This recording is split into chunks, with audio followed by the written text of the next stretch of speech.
Hi guys, I'd like to take a second to tell you about our very first sponsor here on Menace to Sobriety. I thought long and hard about who to choose to put on this podcast and put out to you guys. And I've picked this for a very specific reason, because it's brilliant. I want to introduce you to the Morale app. This is an app where you can literally send great morale to your buddies. You can anonymously ping over messages to lift your friends' morale. It's brilliant. Ideal for this podcast and the viewers. The Morale app is an antidote to social media and an app designed to enhance human connection with your friends and combat loneliness. It's one of the biggest aids to mental fitness, and for many people in recovery is a sense of community, closeness and connection with others, and Morale is designed with the user in mind, not like other social media platforms. Download the app and add your friends to improve yours and theirs motivation every day. And if you need a code to use this one right here. This is my special code. The Morale app. Basically, ping your pal some morale. Just a menace, just a menace, just a menace. Menace to sobriety, just a menace. It's difficult to deal with, seeing people misrepresent words that you say, or misrepresent things, or you saying things and then you realising that, that could be problematic. That could be problematic, or more likely, you're not clear with what you say, so it's easy to be misinterpreted. When I quit booze and I quit drugs and I quit everything for a long old time, is I just use stand-up as my drug. I think ambition's a dirty word in this country, which I have a real problem with. I think ambition, a lot of the time, can be a very good thing. The amazing things you've achieved in your life, professionally, personally, have come through ambition. For wanting to better yourself, for wanting to be a better version of yourself. And I've always been a very ambitious person, and I just knew that if I drank, that was never going to be an option. Hello and welcome to Menace to Sobriety. We're in a new studio. I feel like I'm sitting in a bush, but we're excited because I've got an amazing guest here from an absolutely colossal podcast. Please welcome to the stage Francis Foster from the Triggernometry podcast and an exceptionally well-known and talented comedian. See how I chucked that in there? Yeah, you did. How you doing, Dan? You're all right, mate? Good. Listen, it's a pleasure to have you on here as a fellow podcaster. I admire what you guys do on your podcast. For those of you that don't know Triggernometry, it's like I don't know, how would you describe it? Like a free speech platform podcast, but I mean you go into all sorts of different issues and everything like that. It's funny, and also.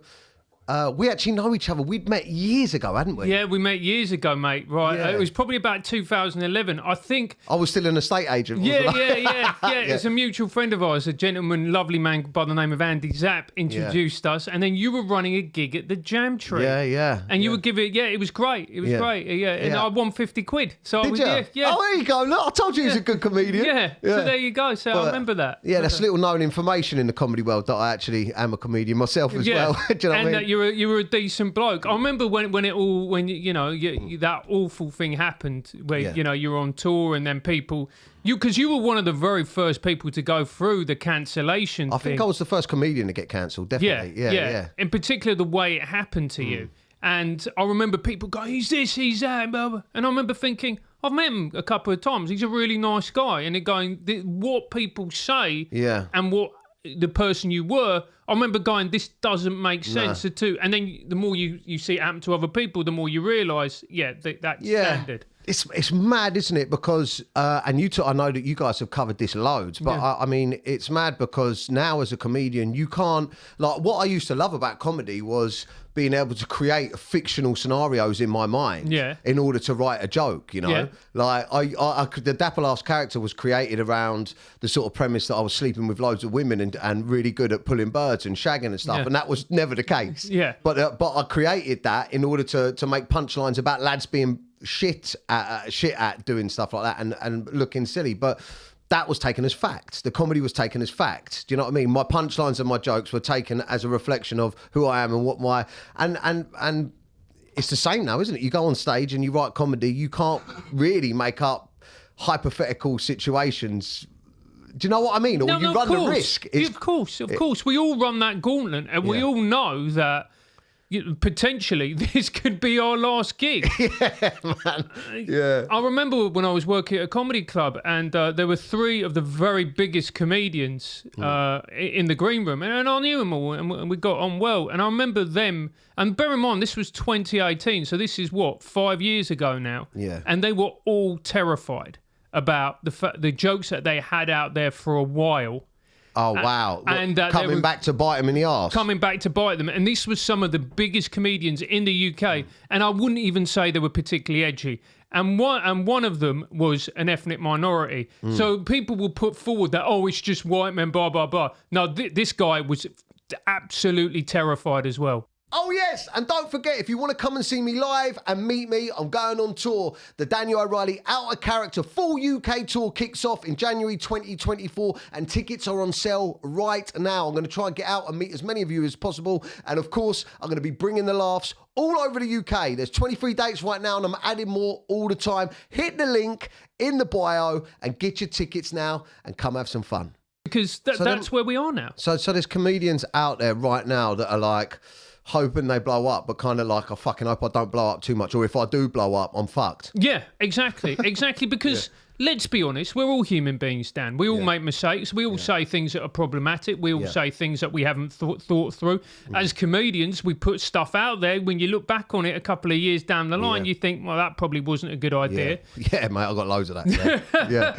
And also, things are a reflection of the time that they were created in. Listen, criticising somebody for making off-colour jokes in 1992. Yeah. Well, you're judging a 1992 joke by a 2023 standard. That isn't particularly fair. Yeah, and also the comedian changes. Do you know what I mean? Like, grows up. Like, do you know what I mean? Like, what I found funny back when I was living with my friends, drinking and doing drugs and going out and chasing birds, it's very different to what I find funny now, being a father and married and having 2 kids. Yeah. Do you know what I mean? I was even thinking recently, I used to do 6-second sex secrets, where it used to be like 6-second sex secrets, and then I'd teach men about, little tips about shagging, and I was thinking about rehashing it and doing like 6-second sex secrets, like married edition, and just be like, take the bins out. Like, do you know what I mean? And that, like, but it's funny because it's true, isn't it? How can you judge a comedian on? I mean, I'm probably going to get it now. Do you know what I mean? Now that I'm going back out and talking. 10 years ago, I said some dumb shit, but I was pretty dumb 10 years ago. You know what I mean? We all were. We all were. And that's not about race, gender, ethnicity, or anything like that. It's about being human. Because I hate to break it to people listening to it, when you were 18, 19, or as a man right until about the age of 37, you're pretty fucking stupid. Yeah. It's only when you get older you're like, hang on a minute. Yeah. You know, but you've got to. If you don't let people go through that stage of being an idiot and actually making the mistakes, then how are you going to become a fully formed adult? It's impossible. Yeah, I mean, it's interesting that we talk about this because your podcast. I mean, your podcast really is. It's internationally known now. I mean, you were on the Joe Rogan podcast, weren't you? Yeah, we were on Rogan in mid-July. Wow, how was that? How did that happen? Talk me through that. And I haven't seen that episode, so tell me what happened. And is he as crazy as he seems? I'd love to be. Joe is. The reason Joe is so big, like people will come up with all these, reasons why, and it's because the person that you see on that screen on your phone when you're watching it, that's who you meet in real life. Right, okay. It's the same geezer. There is literally no difference between Joe Rogan, the podcaster, and Joe Rogan, the bloke. Right. And as a result of that... The authenticity comes through the podcast. Yeah, of course, because you feel you know Joe Rogan. Of course you don't, but you kind of know him. Yeah, and that's why it cuts through. That's why he's got such cut through. He doesn't pretend to be anybody else. He doesn't pretend to be smarter than he is. He doesn't pretend to be more well-informed. He's basically a version of us going and talking to someone who's incredibly intelligent, whether it's someone like Elon Musk or a gimp like me, and just going, right, what do you think? And that's why it's so popular. And when I met him, I found him incredibly inspiring as a person, because what he's trying to do is he's trying to make comedy better. He's trying to get people up to his level. He's basically giving people an opportunity, giving them a huge platform to come and speak on his podcast. He's built a huge comedy club in Austin so that comedians can come and perform there, and so they can have more of a platform. The guy's inspirational, man. I really liked him. I thought he was a top bloke, if I'm honest. Yeah, well, that's how I discovered podcasts, man. By seeing the clips of his stuff and getting on and watching it. And I like the way that he's not afraid to embarrass himself by like voicing his opinions and stuff. That, like, for instance, the stuff he talks about like conspiracy theories and aliens and stuff like that. There's a lot of people out there that might see stuff and they'll be like, but he fully goes in and like, you know what I mean? Which can seem, you can be called crazy for all that stuff. But also, what did you talk about? Was it about your podcast? Yeah, so we opened with grooming gangs. Wow. Wow. What, on his podcast? Yeah, so we opened with grooming gangs, nice and soft, nice and easy, mate. Hell, that's in the press today, isn't it? It is. So we talked, because we've interviewed 2 grooming gang survivors. So we talked about that. We then moved into the whole pedo stuff. Mate, great, man. Jesus Christ. Yeah, it's like an open mic gig, mate.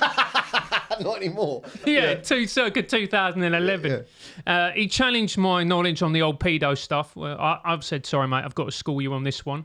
Was it Hollywood pedo stuff? No, mate. It was like, I'm a Catholic boy, aren't I? So he tried to challenge me about the age of consent at the Vatican City. I'm like, move over, mate. This is my area of speciality. Yeah. Fucking hell. Until a few years ago, 12 years old. Of course it was. Oh, my God. Yeah, go on. Where'd it go? Yeah. So we talked about that. We then talked about the comedy industry in this country, and I told the truth. And then subsequently, every comedian, well, not every comedian, but there were a lot of very angry comedians with me. Wait, let me guess what the truth is, that majority of comedians are shit. Yes. And too afraid to say anything funny? Yeah. Wow, is that what you said? Yeah. He said, why do all comedians suck? British comedians suck, apart from a few exceptions. And I laughed and went, yeah, they do. Yeah. Because it's relative as well. When you compare the great American comics to our comics, I don't think there's any comparison. And obviously, I could have put that in a more nuanced way, and I could have gone into it and explained the reasons why, and said, look, you embrace free speech more in that country because you've got a First Amendment, whereas here, people like Count Dankula have quite literally been prosecuted for jokes. We've seen good comedians being non-platformed, as in the case of Alfie Brown last week, having his gigs cancelled. But I don't like them, and I thought, fuck it. Yeah. Well, fair play to you. Fair play to you. And the truth of the matter is, I think, I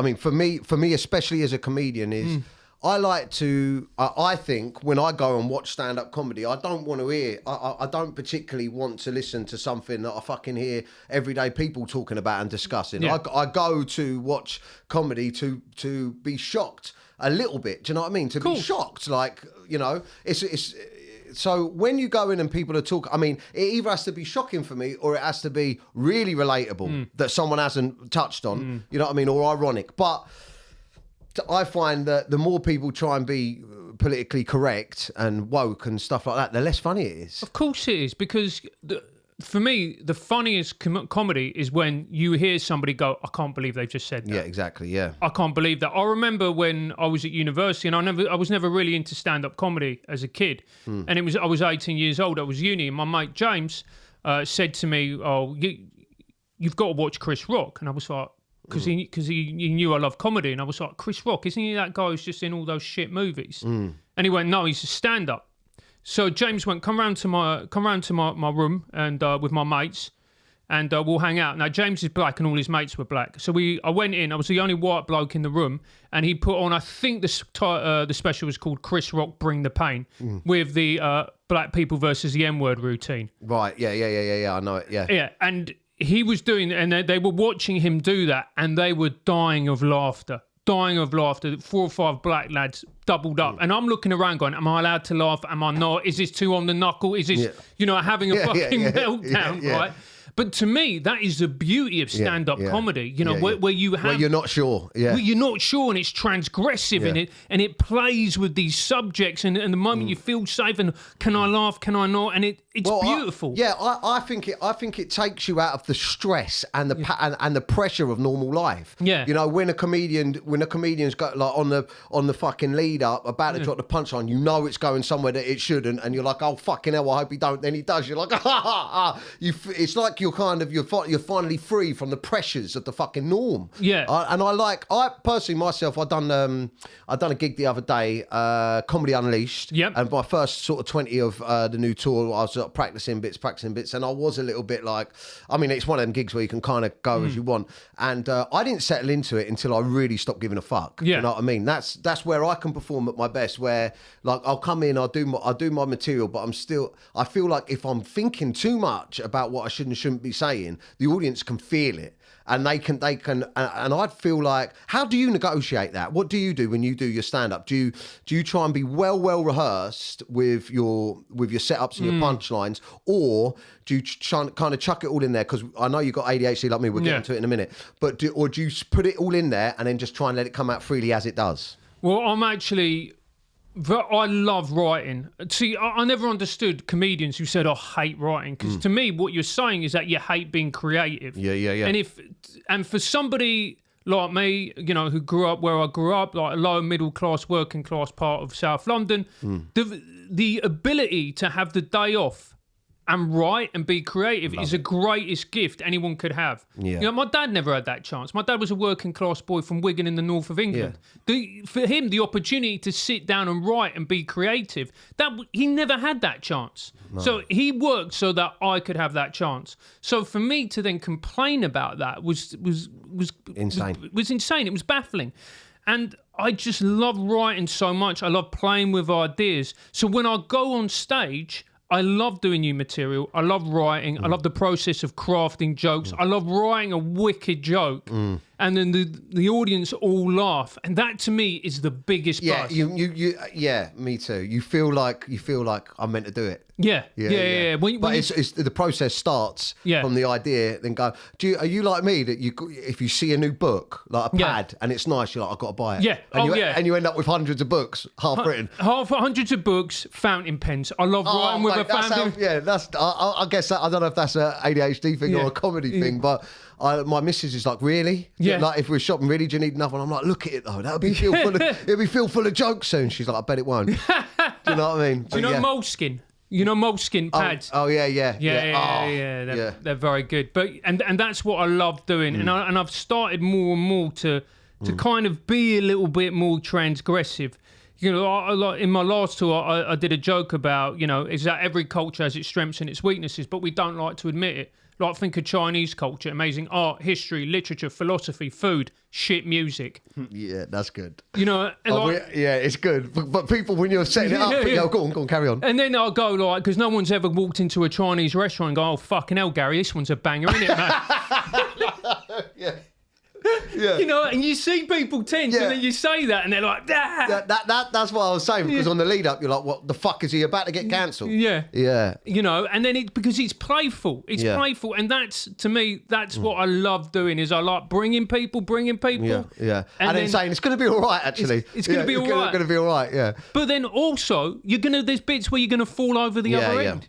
And you've got to do that. You've got to allow yourself for people to go, Yeah.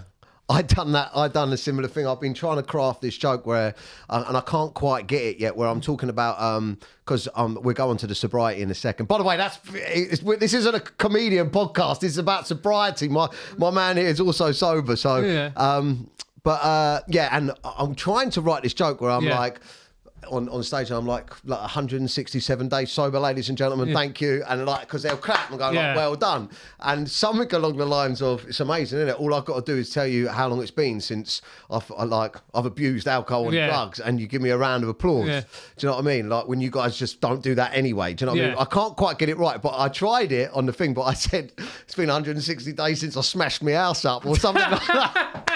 And they were just like, nah, man, Yeah. like too far, because I think they visualised it. Yeah. But that's what I mean. So are you quite meticulous with? Sorry, I'm getting right into the comedy stuff here. Yeah, are you it's great. Are you quite meticulous with when you write it? Do you rehearse it hard, like word for word, or do you get the idea in your head and then just play with it on stage? Well, it's a combination. So what I do is I like to write it out, so it's all there. So I know the structure, because Chris Rock always said, and it always stuck with me because he's the reason I got into comedy. He's my hero. Yeah. Is that comedy is a blues for people who can't sing.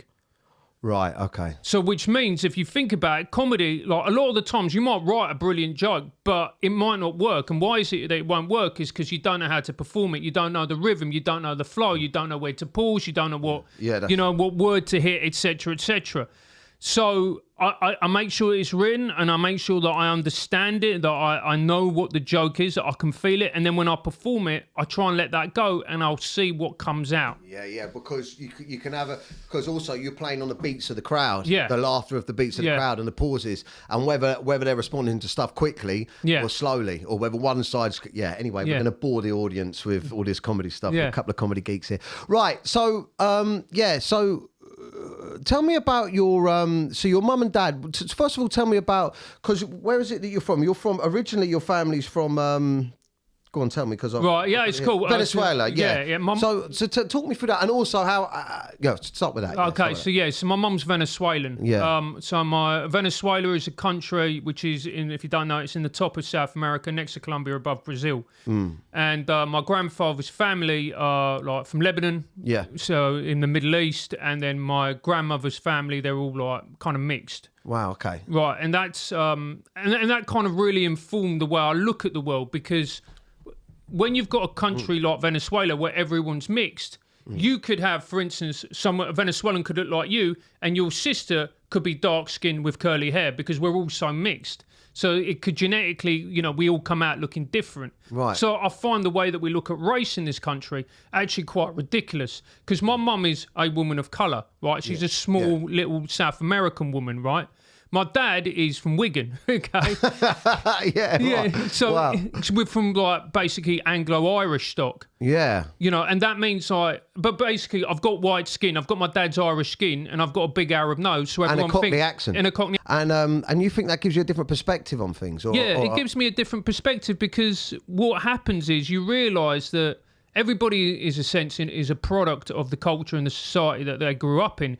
But if you're mixed race and you come from essentially two different cultures, it's a real gift, because what it means is that people will say, well, you don't truly feel part of one culture, which might be true, I don't know. But it means that you kind of step back and you look at this culture and you go, all right, there's bits of it that I like and there's bits of it that I associate with, but it leads you to question it more. Yeah. Which means that you can take parts of it that you agree with and parts that you disagree. That gives you a really good informed position for your podcast as well. Yeah. Like to be in the chair on the podcast. Have you found that to make you feel a little bit, I don't know how to say it without offending you, like don't say whatever you want. Out of place, feel out of place. Yeah, there are times that I felt out of place, of course. Like people, like my nickname in Venezuela in my family was El Mono Blanco, which means the white monkey. Fucking hell. Right? And my other uncle called me Monsieur, which means foreigner. Like in your own family? Yeah, my own family. Like, and I remember like when I'd come visit my family from England, they'd look at me and they'd go, yeah, you're too white, you need to go on the beach. Oh, wow, yeah. But and as a result of that, you feel a little bit different, and I'm not much of a dancer, and everyone in Venezuela, because it's Latin, it's about dancing. If you can't dance, it doesn't matter what, you're not going to get a girl. Yeah, wow. You've got to be able to dance, whereas you come to England, I'm going to fucking dance, man. I'm not fucking gay. Yeah. So it's that kind of where the most macho guy in Venezuela is probably the best dancer. Wow, yeah. And then you got here, which got fucking... Yeah. Well, you got the best of both worlds. Yeah. Yeah, you got a bit of both. Yeah. So that's what makes it interesting. Yeah. And it means that you question things, that you look at things a little bit differently, which means it's a great asset to when we chat to different people. Yeah, so you've had conversations with all sorts of people. Now I saw that it was Piers Morgan the other day. Yeah. How did you find that with Piers Morgan? I really liked him. Yeah. I find him actually really inspirational. Really? Yeah, because we talked about, his career and his viewpoints and wokeism and whatever else. But to me, the most interesting part of it was where we talked about mindset.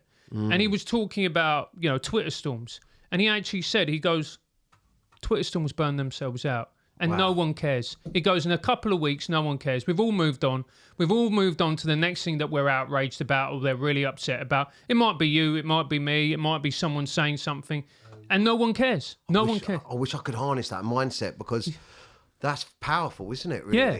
Yeah. And he also said something, and this is something that I carry with me, or from the moment I heard it, I try and carry with me every day. He goes, every job that I've ever had, when I've lost my job or I've been fired or I'm sitting there or they told me my contract's not been renewed, I've always gone on to something better. And he goes, if you're positive, if you're open to opportunity, if you accept that this has come to an end, but you look at the skills that you've learnt and how you've developed and how you've improved, and you remain open, opportunity will present itself. Wow, that's what I always say. It's all about perspective. It's whatever's happening to you in your life, good or bad, especially bad. If you can just find a different perspective on it, then you can survive it. And I tell you what, and we get onto this with yourself as well. But I'm slowly battling lots of different things in my life, from the addictions to problems with my ADHD to low self-esteem and stuff like that. And at the moment, a real tough one that I'm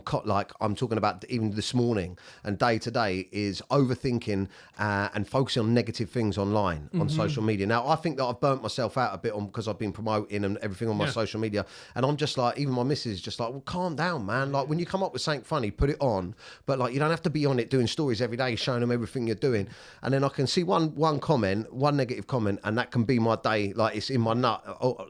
And I realise now that it's because of my mindset looking at it. Like, if you look at what Piers Morgan just said, he's in the midst of a Twitter storm. He's picking up his phone and he's trending. I mean, when I was trending, when I got cancelled and all that went through, it was like the worst thing that ever happened in my life. He's probably looking at it and going, yeah. So like you said, he's going, well, that'd be, people forget that in a week's time. What a powerful mindset. Yeah, exactly. And but it's difficult when you're going through this. But also there's evolutionary reasons why we focus in on the negative and we don't focus on the positive. Because if you go back to the times when we were in the African savannah, if we interpret something as a threat, that's far more important to us than if something is good and nice and positive. Because the threat can fucking kill us. Yeah. So we're like, there's a threat, there's a danger. We got to make sure, we got to keep our eye on it. I've got to think about it. I've got to. That's why it keeps reminding you. Your brain keeps reminding you. Yeah, of course. Because what your brain's trying to do is trying to protect you.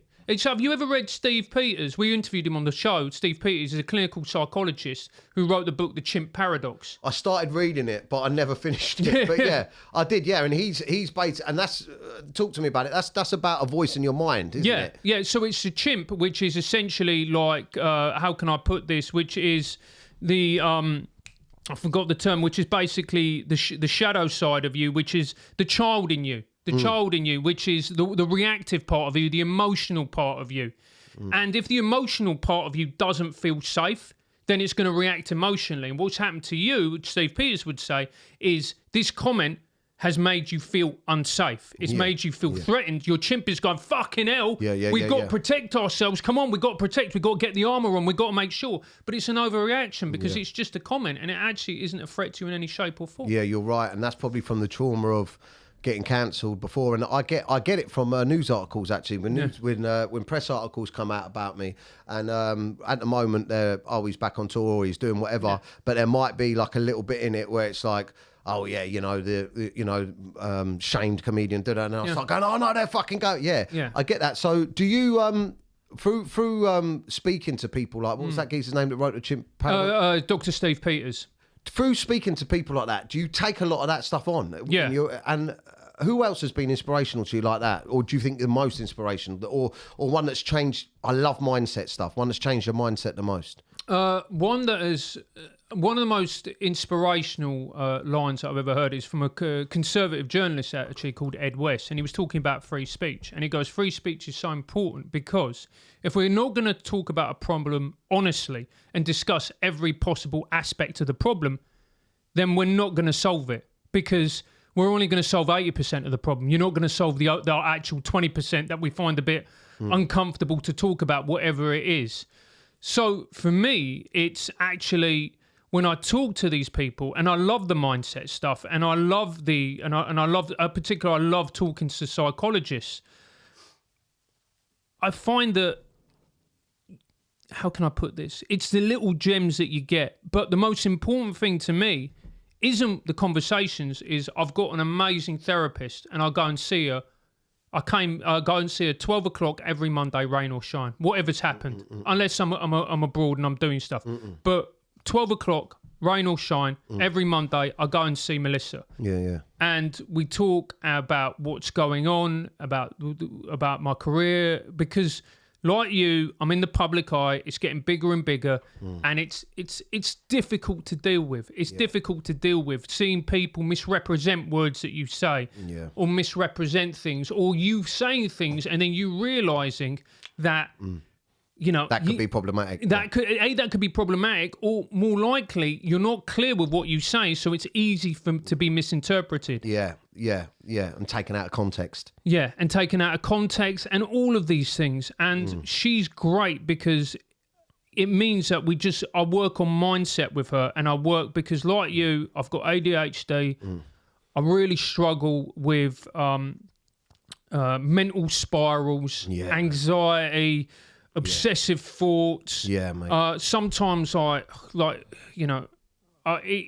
I'm having a bad day, I can spiral really rapidly. If I fixate on something, pretty soon we can go dark. Yeah, and have you learned any techniques to deal with that? Because go on, talk to me. Okay, so number one, I tend to find that wake up every morning and I meditate. If I don't meditate, my day is... I didn't meditate today. Yeah. My day is already not as good as it could have been. Yeah. Because I didn't take the time to meditate. Now, there's reasons for that. Sometimes because I was doing headliners last night and I was in my missus's house and we had to get up early because she had stuff to do. Not ideal, it's not ideal scenario, Yeah, so sometimes you can't do it. You've got to exercise. Yeah. Exercise minimum 3 times a week. And by exercising, I mean you work out hard. Yeah, that's what I do every morning, mate. Yeah. You've got to do it, and if you don't do it, you're going to feel bad about yourself. You've got to eat right. Yeah. You've got to get sunshine.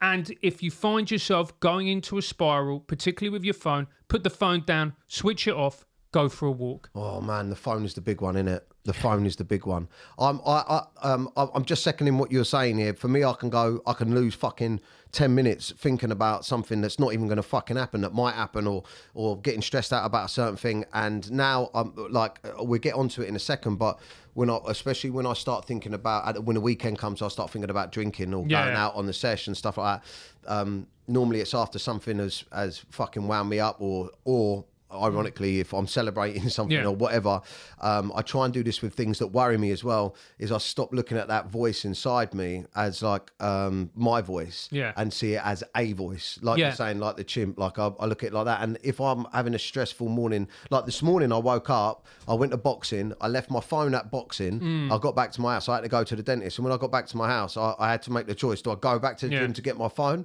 or do I go to the dentist and then I was going to have a little walk around the shops or whatever and then go get, and I thought, you know what, I'm just going to fucking go get my dentist. Yeah, I'm going to see what it's like. And I had like 2 hours without my phone and it was the fucking bollocks, mate. Yeah, it was. And it was great. And I feel like it's such a mad thing, isn't it? That you can just get sucked into it and the stress. But let's move on. So you're sober. Yeah.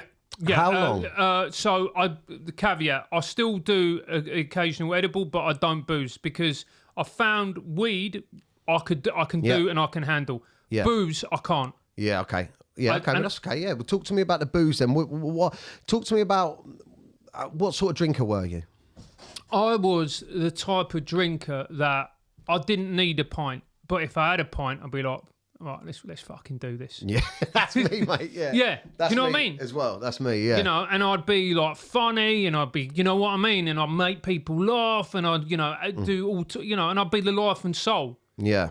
And then the next day, I'd go fucking dark. Yeah, that's me, mate. Yeah. Yeah, I'd go really dark, really, really, really. You know where you wake up and you can't. There's no positives. There's nothing. There's just black.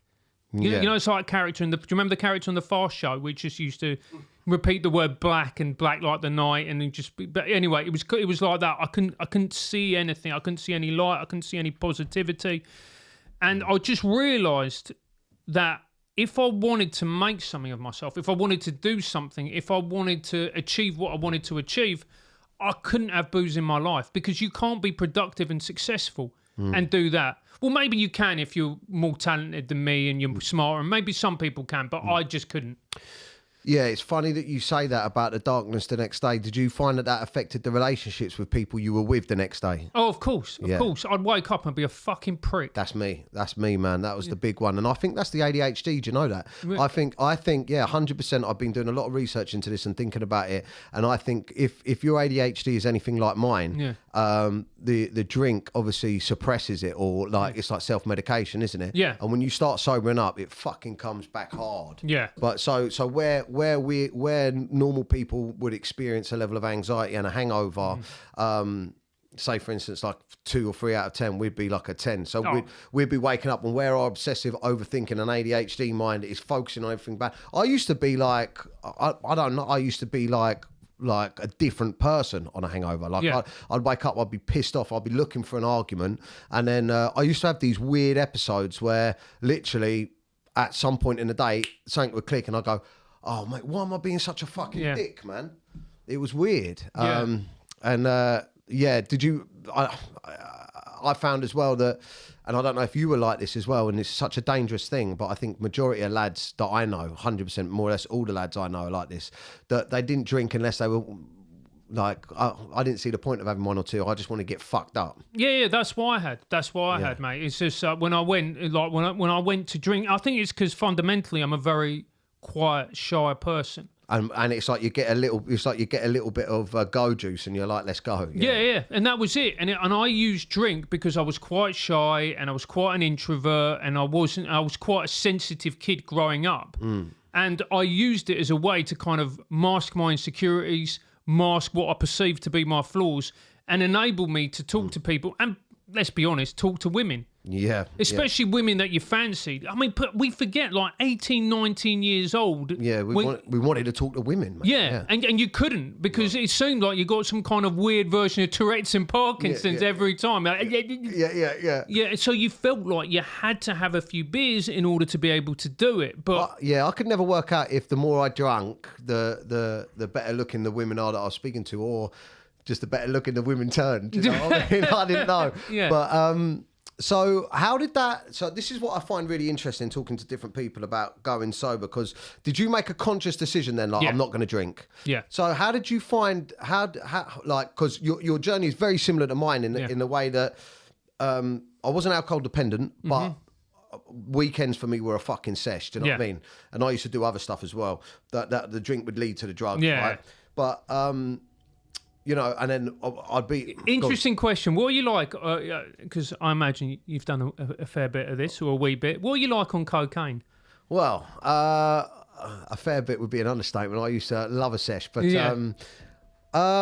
it's a weird one, because cocaine would affect me in different ways. Initially, when my friends would say that I'm fucking terrible for arm tapping and storytelling. Yeah. So I'd do cocaine, and initially I'd be like arm tapping, storytelling, waiting for my chance to tell a story, like not very funny.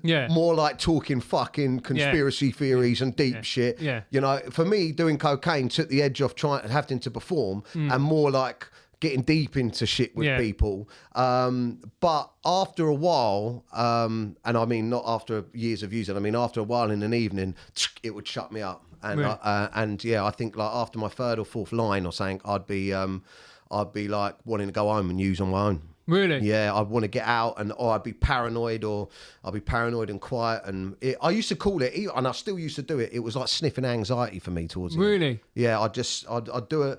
It's weird, because now I see all the triggers. Like now that I'm more in tune with my state of mind and with the voices in my head that are negative, like we said, the chimp paradox. Now that I know that it's a habit, right? So it's like a habit. It's like, Friday's come in, I can feel it. I want to get on the piss, and you know, I don't know if I'm going to have a sesh. As soon as I've had a beer, let's have a sesh.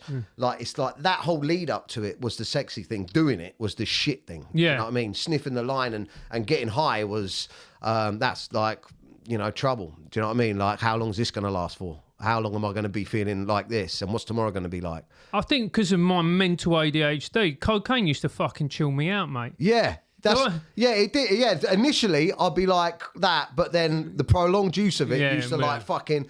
That's why they give stimulants to kids with ADHD, don't they? Like it's like speed they give to kids, but yeah, I certainly wasn't a performer on it. No. But yeah, I wanted to be on my own. Really? And chill, That was interesting, because when I used to do it, like I'd get given a line, like I never really understood why people liked it so much, because I'd have it and I'd like, I just feel a bit normal now, I can concentrate. It's weird. Maybe that is the ADHD. Yeah. And that's why they say 80% of people with ADHD suffer with addiction problems. Because we have noise in our mind. Yeah. We do have noise in our mind, and the best way that and you can give me your explanation of what ADHD is, but the best way that I can describe ADHD, and I didn't get diagnosed with my ADHD until I was trying to go sober. Yeah. So it was around the same sort of time, because when I was going sober, I was turning into a fucking bit of a nutter. Do you know what I mean? And my missus was like, whoa, what's going on? Like towards the end of the day, I'd be all like fucking all over the place. But I'll be like, halfway through washing up, and I'll be like, I just got to do that thing on my phone, and then halfway through doing that, I'll be like, I have to do this and I have to do that, and like I literally now I'll be doing something and I'll go, don't fucking move, just finish doing what you're doing before you start saying else, because I can feel the ADHD, I can feel what it is, so that's what it is to me. But through the years and years of drug and alcohol abuse, it was not that rife, because I was either hungover, so like just like like fucked, or I was high or drunk. Yeah. Never normal. Yeah. And what I did when I quit booze and I quit drugs and I quit everything for a long old time is that I just used stand-up as my drug. I gigged. That's the buzz. Yeah. That's 6 nights a week. I would write and perform and do stand-up all day, every fucking day. Bam. All the time. So that was the way that I kind of dealt with it. And what happened when the pandemic came, I remember I was at Top Secret Comedy Club. The pandemic came. They literally closed everything, and I was in my flat on my own. And I went, "Fuck, this is gonna be bad." Yeah, and I just went, "Hello, darkness, my old friend," and I could just feel the fucking thing coming all down, all the darkness, and I was in a flat on my own. My flatmate, he went to stay in Devon, and I remember asking my girlfriend, "Do you want to come and move in with me?" And she went, "No." And I was just on my own, and that was 2-3 months where it got. Did you start drinking? No, I didn't. But there was some long dark nights of the soul, because everything that I had used to cope with this incessant obsessive thoughts in my brain that I'm plagued with day in and day out. They just ran rampant, and it was so difficult. It was. I've watched you, obviously. I knew you before, but I watched you on your podcast and stuff like that. Do you create like smaller skits on like Instagram and Twitter and stuff like that? Could you not obsess over that? Did you get into all that and try and create video content and all that? Because that's what I did. I've got about 500,000 TikTok followers through lockdown. I was just like fucking, because I couldn't move. Yeah. Well, no, because what happened was that's when Triggernometry took off. Because before the pandemic, Triggernometry was 1 episode a week, 1 video episode a week, 1 podcast a week. So we take the audio, rip it, and put it into an audio podcast. And it was great. When we went into lockdown, we were on about 70,000 subscribers, and we were doing well, decently on audio. And then what happened is lockdown came, and so we ended up doing 4 live streams a week. Wow. And we then went up to 2 episodes a week. And we just went all in. Wow. All in, and just went, right, this is it. This is everything we're going to focus on. So I literally just woke up and went, tunnel vision, trigonometry, da-da-da-da-da-da. And like, I look back and I go, I could have done this, I could have done that. But actually, I was so focused. Because I was in survival mode. Yeah. Because if this didn't work, what am I going to do? What am I going to do? I didn't qualify for any of the grants. I've basically given up my teaching job to do stand-up, because it was at the point now where I was opening for people, I was writing for people, I was gigging, I was also doing like teaching comedy courses, and through that I was making a decent living. And literally overnight, bam. That's tough. So, it had to work. There was no option. No garden. Did you have a garden? Yeah, I had a garden. Right, okay, well at least you had a fucking garden. Well, it was a little wee garden. Yeah. But that was it. And, But yeah, it was. What's the live stream concept? Is that on YouTube? You'd live stream from your flat, would you? And Yeah. We just live streamed from the flat. talking to each other. Yeah, talking to each other about what was going on in politics at the time, because it was mental. We were talking about the lockdowns. We were talking. It was great for content, wasn't it? All that stuff. But yeah, exactly. You know, we were talking about what was happening. We were talking about BLM. We were talking about protests. We were talking about the statues taken down. We were talking about them trying to kill Dominic Cummings. All of these things that were happening. You know, we were just talking about, and as a result, we ended up getting this audience of people who tune in. So even now, like I'm walking around, I get people coming up to me and going, "Thank you so much for keeping me sane during the pandemic. I thought I was the only one." Like you said, it was good for content, but not so good if you suffer with ADHD and you're not self-medicating and you're on your own. Yeah. Luckily, I had my missus and my 2 kids, so I was pretty. But I mean, that was even hard. But yeah. Yeah, it was really, really, really tough. It was really tough. And look, Triggernometry became what Triggernometry became thanks to the pandemic. And we exploded and it's very successful and great. But I sometimes meet people and they go, "Oh, the pandemic was good for you, wasn't it?" And it was great. And it was great for Triggernometry. And I think to myself, but the country is more important than my fucking podcast. Yeah. People who had their livelihoods destroyed, who lives were wrecked as a result of this. That is more important than my podcast. Yeah, the people that I really feel for are like the young lads and young girls out there that had saved up their money and they were opening like nail salons or tattoo parlours and stuff like that. And then they're locked down and they're shut. And then the landlord's saying, if you can't pay your rent because, you know, or they don't have the cash flow to come back and they've fucking spent 20 grand on a refurb and it's just done. That's their whole life ruined. Do you know what I mean? Yeah. But anyway, let's move on to something a little bit. Just before we move on, I think we're a bit close on time. How are we doing for time? We have done 47 minutes. Cool, yeah, we're cool. We're cool for another 20 minutes or something, couldn't we? Yeah, brilliant. So I just wanted to talk, because it is Menace's Sobriety, just on your drinking. How did you find it then when you decided not to? Did you stop socialising with your pals? Did you have like drinking buddies and stuff like that? Because this. Yeah. Did you stop? So how long sober are you now? 11 years. So I stopped Edinburgh Festival 2011. Wow. So it's been 12 years since I last had an alcoholic drink. Wow. How old are you? I'm 40. Wow. So you stopped so much sooner than me. I only just stopped like this, like, what am I, fucking up about 170 days in. My second crack at it. I couldn't, after my first crack, I went back. So I'm very different to you. But I mean, did you relapse actually? Did you go back or after you decided? You just decided, but so was it not a difficult decision for you? And did you struggle going out public like with your pals when they were drinking? Look, here's the way I describe it is like this. My grandfather, my Venezuelan grandfather, used to smoke 40 a day for 40 years. Right, Camel unfiltered. Jesus Christ. Yeah, and I said to him, abuelo, which is grandfather in Spanish, I said, how did you give up smoking? And he just looked at me and went, because I wanted to. Simple as that. Yeah. If you really want to do something, if you are absolutely focused on it, if this is your sole focus, you will do it. Yeah, that's so good. Yeah, you will do it. You will do it. If you want, if your motivation is so powerful that it overrides anything else, and that's what you want in your life, whatever it is, then that will happen and you will achieve that, both good and bad. And we've seen that, and you've seen it through your own life. Yeah. And I knew that I'm a very ambitious person, not to the extent, like, I think ambition's a dirty word in this country, which I have a real problem with. I think ambition a lot of the time can be a very good thing. You've achieved the amazing things you've achieved in your life, professionally, personally, have come through ambition, for wanting to better yourself, for wanting to be a better version of yourself. And I've always been a very ambitious person. I knew that I wanted to have a career in comedy, and I wanted to be great at comedy. I don't know, I'm not there yet by any stretch of the imagination, but I wanted a career.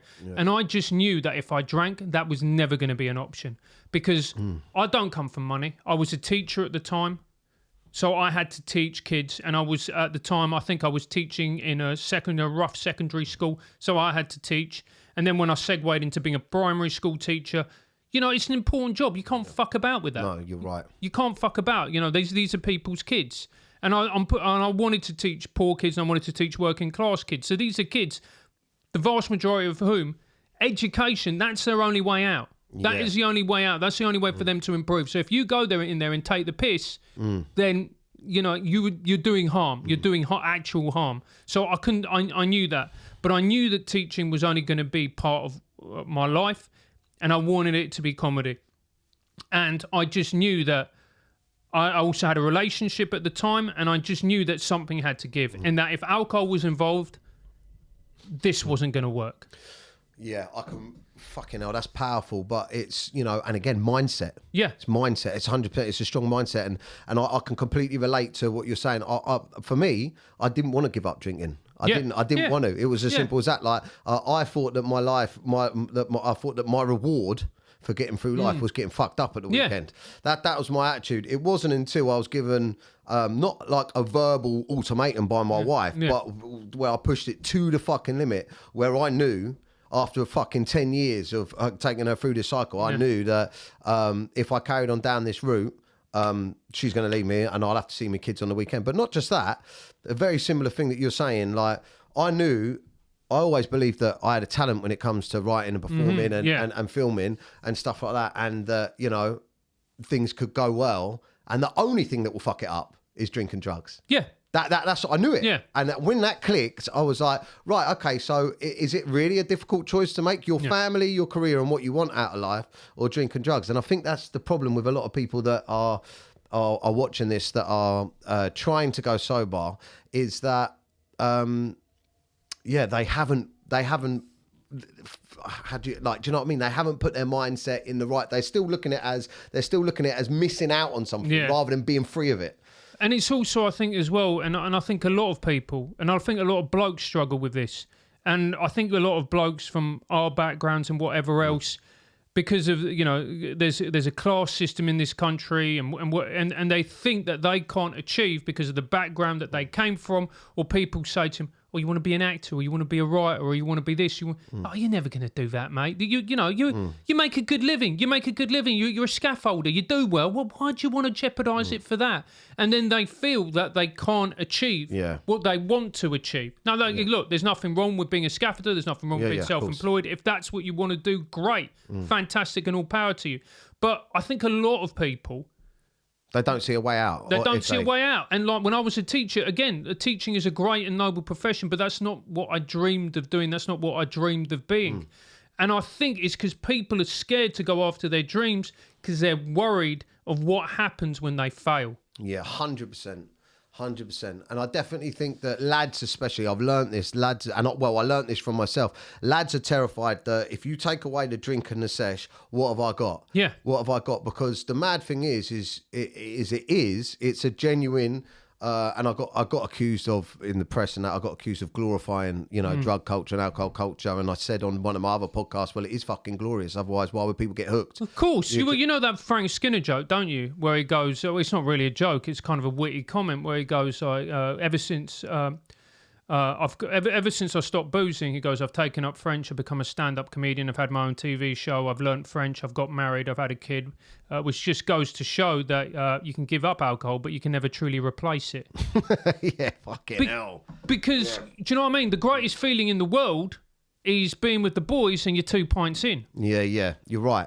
And that is when you go to, especially like you said, if you turn around to a working class geezer, one of the lads, and you turn around to him and go, listen, mate, and the geezer that's working his tits off during the week, he ain't getting much praise for providing, because let's have it right, we don't a majority of men out there, they are looked upon to just provide, you know, the house, the money, food on the table, you know, for their missus and that. It's not like at the end of every week your wife or your partner goes, do you know what, thank you very much for working your ass off. It's just standard, right? Yeah, of course. It's what's expected. Yeah, it's what's expected of a man. So it's very difficult to turn around to a working class man and say, right, you work your tits off, no one really appreciates what you do, you're busting your fucking ass most of the time physically, and at the end of the week, the only thing that you've got really to enjoy yourself is going and getting off your nut or smash with your mates. But do you know what? If you stopped doing that, life would become better. They're like, how the fuck is life going to be better if I ain't got that? But the truth of it is, life is going to be a lot easier. That's what I learned.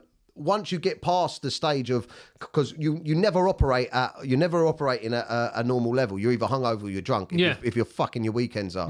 But just saying that to a man that's got that has that ingrained in them, like it was for me, and telling them that there's a life outside of that, and trying to take away the only way they're coping with life, it's fucking hard. Of course it's hard. Of course it's difficult, you know, because, you know, booze enables you to escape from the situations that you find yourself for a temporary amount of time.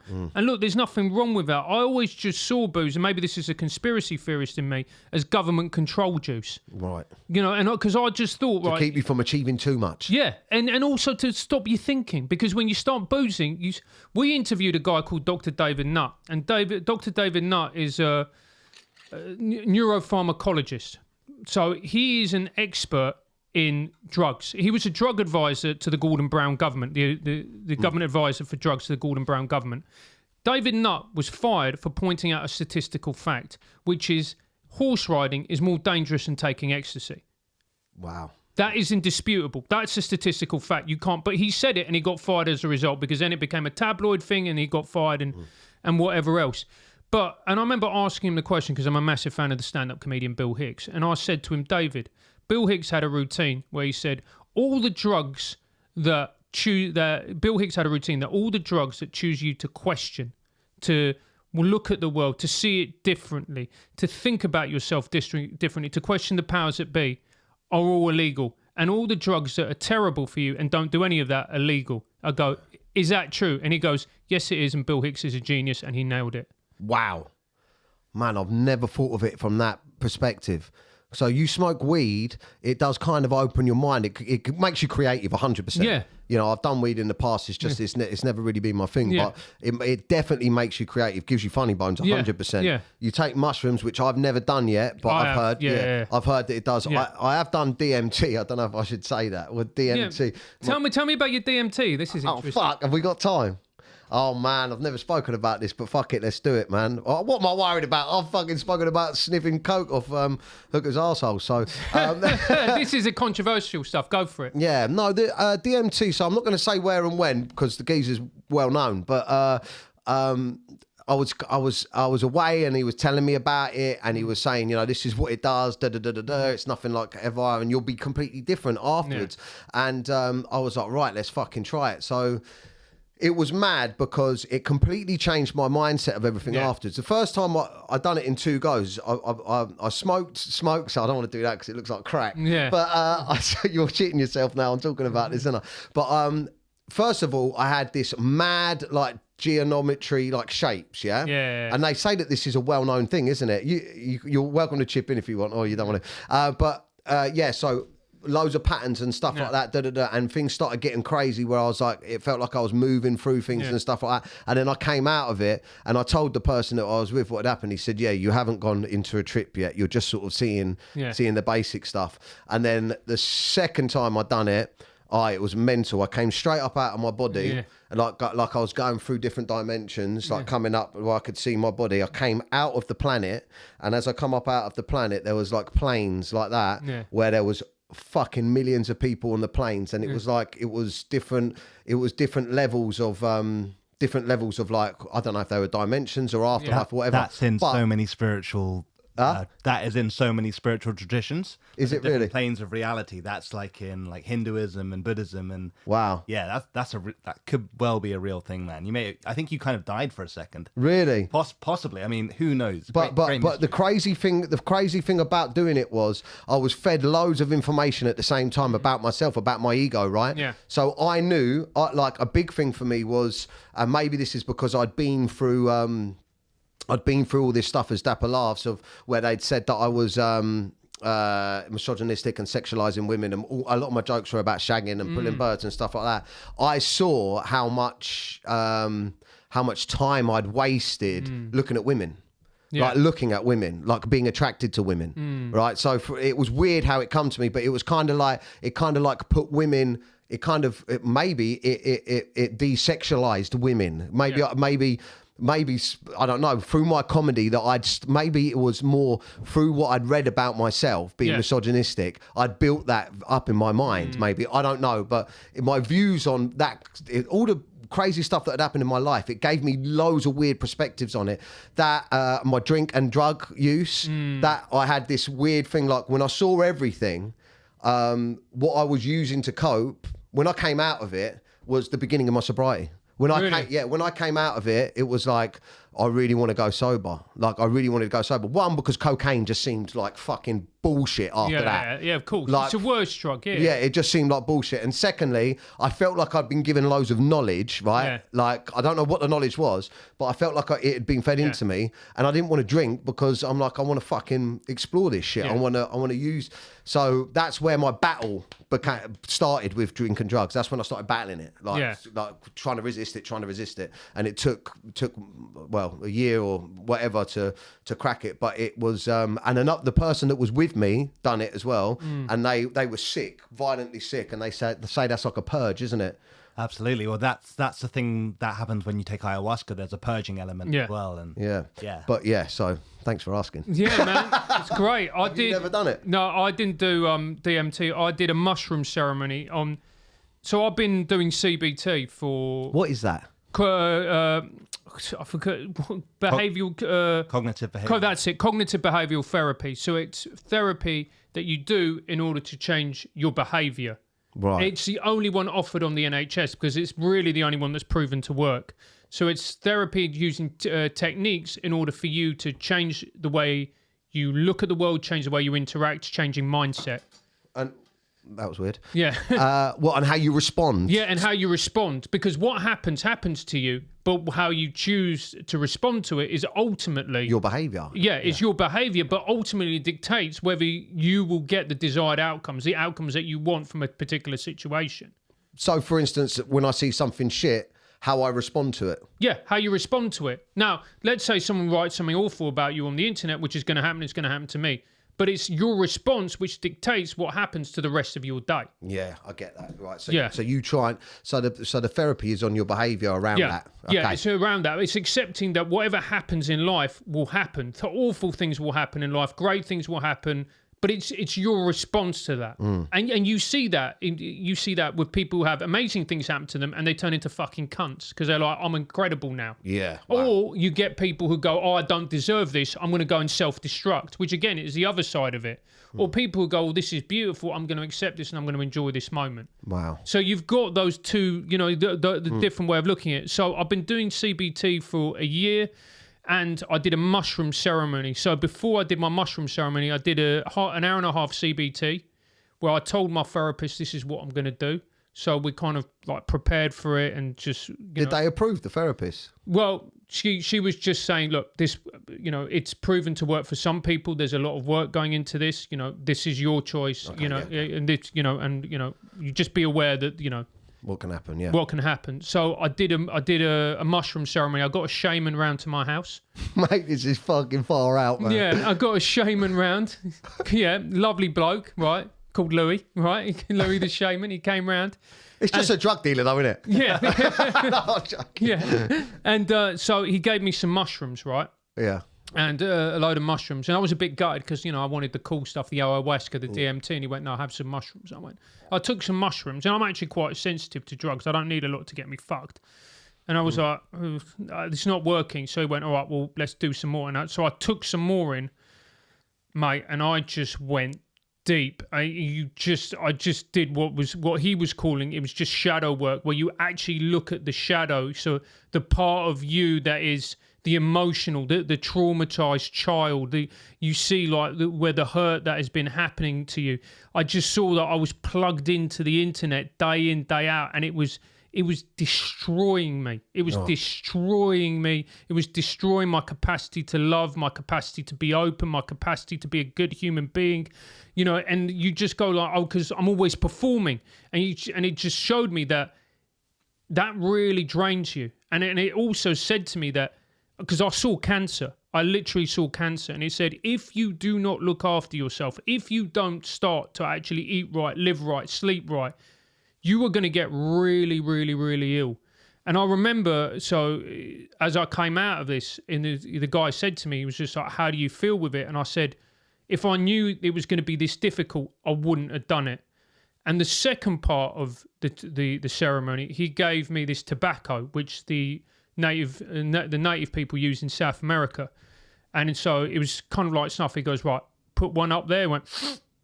And I just felt a bit unpleasant, a bit weird. And I'm like, I don't feel anything. And he goes, right, we're going to put the second lot up there.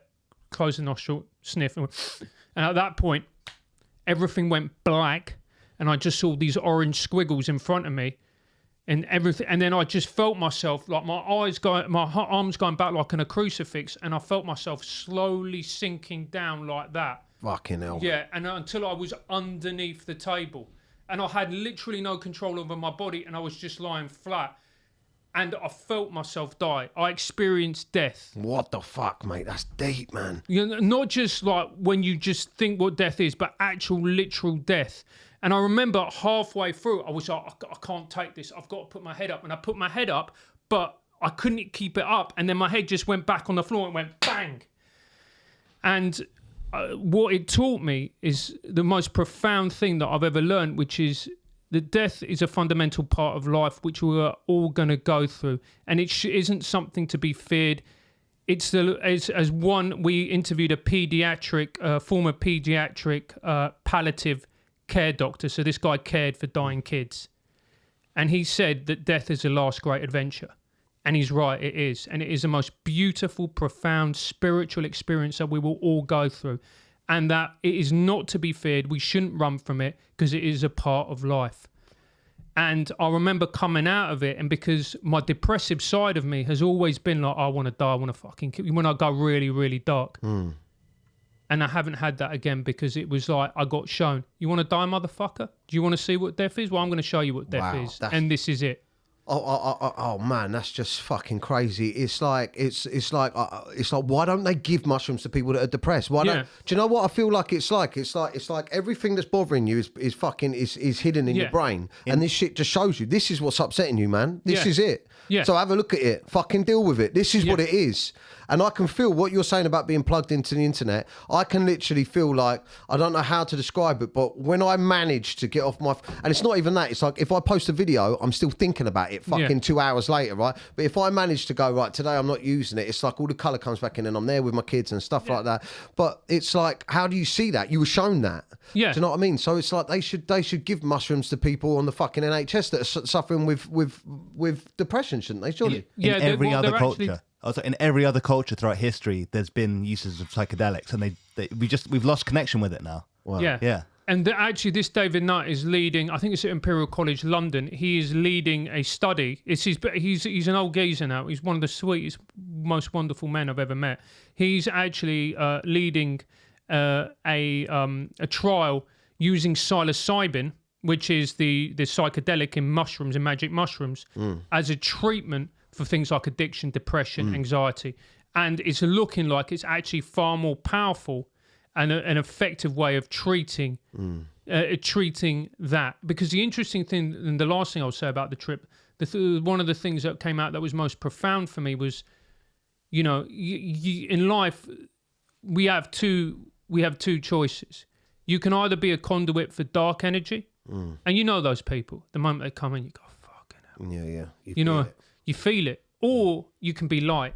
Yeah. Do you know what I mean? Yeah. And you know those people as well, that the moment they come in, they bring something. They give you energy, they give you joy, they give you light, they give you... And the dark energy is...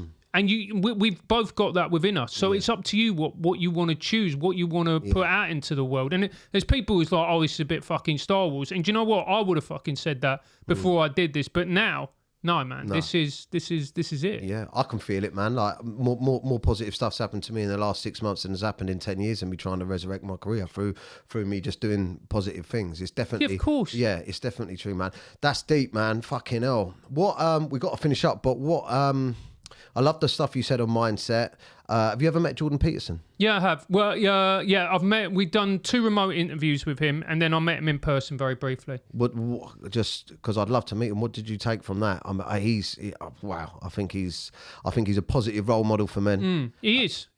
And what did you take from that? What did you think? I really like Jordan. I think I don't know how he copes with the amount of stick that he gets. Yeah, that's why he's quite emotional. I think he's bearing a lot. Yeah, he is bearing a lot. The stick that he's getting, the things that people say about him, that he's a bad person, all of that. I don't get any of that from Jordan. I think he came across as a really lovely guy. I remember talking to him, and he was like, I'm going to do a really bad impersonation. But he goes, people say that I sound like Kermit the Frog. And then I heard myself on a podcast.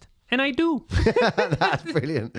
Yeah. And the moment he said that to me, I thought, you're all right. Yeah, you can if you can take the piss out of yourself, I doubt Hitler could take the fucking piss out of himself. Do you know what I mean? Yeah. No. There's a lot, but look. Listen, when you're spitting facts, especially facts at the moment that are trying to get twisted. I mean, I saw one of the MPs. I can't remember what it. I was listening to it on LBC, I think it was, where a guy called in and he said, look, why are you asking MPs what a woman is?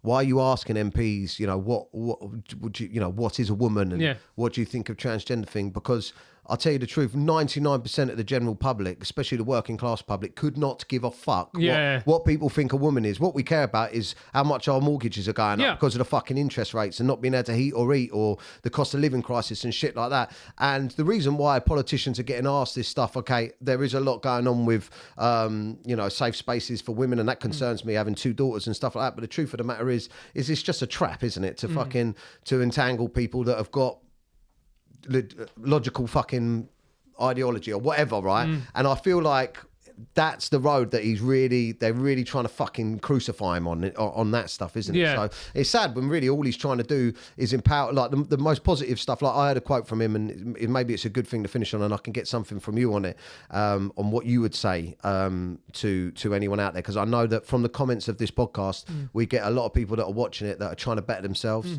They're trying to get a stronger mindset, and the pure fact that you once decided that you wanted to go sober and you did, and you've achieved such fucking amazing things since you have. One thing that Jordan Peterson said once is, he said, if you want to better your life, is sit on the end of your bed and think long and hard about the things you're doing that you shouldn't do, right? And then have a chat with yourself about it, and you won't ask yourself questions about it, and you won't like the answers, and then try and change them. And I think that's powerful, because that's the beginning of self-help. You know, what advice would you give? And we can finish on this. What advice would you give to anyone out there that's struggling to get out of mental blockages, or a rut, or stop drinking, or an unhealthy relationship with drink or drugs, or just can't get out of a situation they're stuck in? What you are going through is temporary. It may not feel like it. It may feel like this is going to be permanent, and this is all that your life is. But I promise you it isn't. I promise you right now that what you're going through is a moment. It's all it is. It's just a moment. And like all moments, it will change. Think about what you need to do in your life to improve it, and be brutally honest with yourself.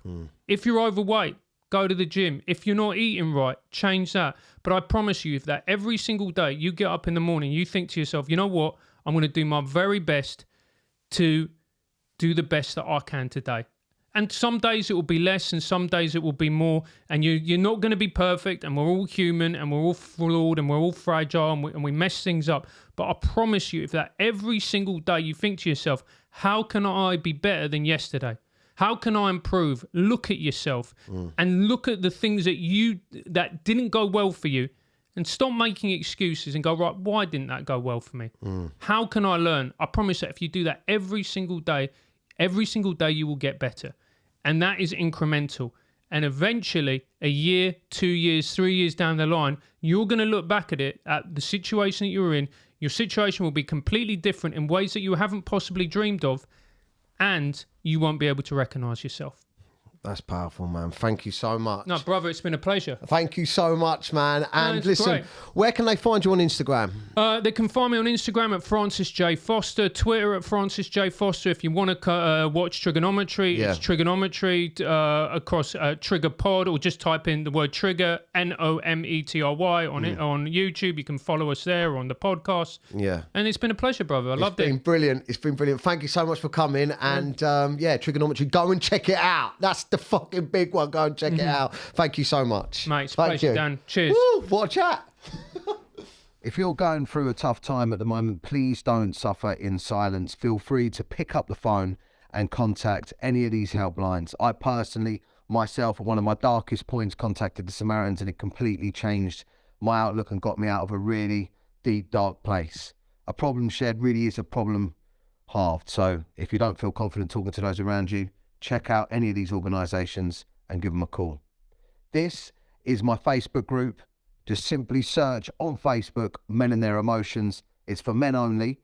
But once you're in there, you can talk anonymously about your problems and help others and just feel a little bit of community. So come join the conversation, Men and Their Emotions, on Facebook.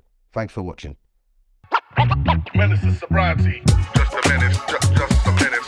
Just a menace. Menace is sobriety.